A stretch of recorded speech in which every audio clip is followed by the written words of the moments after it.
ฝากติดตามกดแชร์เพื่อรับโปรส่งฟรีก่อนใครด้วยนะคะ น้ำยาซูเปอร์คาร์ทีเจตัวนี้ใช้ขจัดคราบอเนกประสงค์คราบฝังลึกไม่ว่าจะเป็นคราบกาวสติกเกอร์คราบน้ำมันคราบจาระบี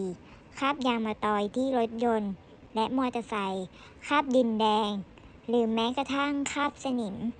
ไม่ทิ้งคราบด่างไม่กัดสีรถสามารถใช้ได้กับทุกสภาพผิววัสดุไม่ว่าจะเป็นเหล็กโครเมียมสแตนเลสน้ำยาตัวนี้มีเคลือบเงาในตัวด้วยนะคะ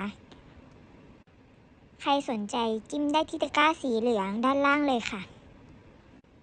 น้ำยาตัวนี้ใช้ได้อเนกประสงค์จริงๆนะคะไม่ว่าจะเป็นล้างห้องเครื่องรถยนต์ล้างอะไหล่ล้างล้อล้างคราบฝุ่นโคลนที่หนาและแห้งล้างคราบน้ำมันเครื่องคราบน้ำมันในห้องครัวคราบกาวสติกเกอร์ที่ติดฝังแน่นๆนะคะและคราบสนิมที่เหลืองๆก็สามารถขัดออกได้อย่างง่ายดายเพียงลูกค้าฉีดน้ำยาทิ้งไว้ 3-5 นาที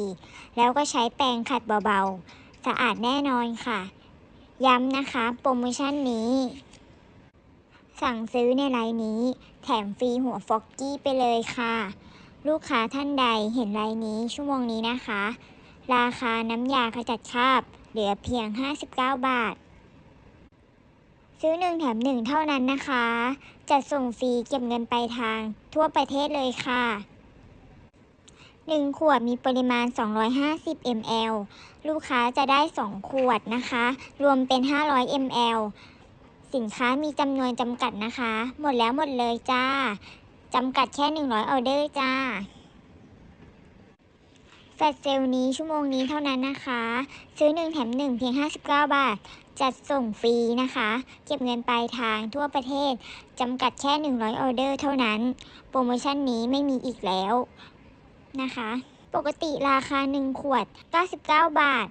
แต่วันนี้เอาไปเลยค่ะ1แถม1 59 บาทลองดูไม่เสียหายนะคะคราบสกปรกออกแน่นอนค่ะรถและห้องครัวเหมือนใหม่ทันทีที่ใช้น้ำยาตัวนี้นะคะขอบคุณค่ะ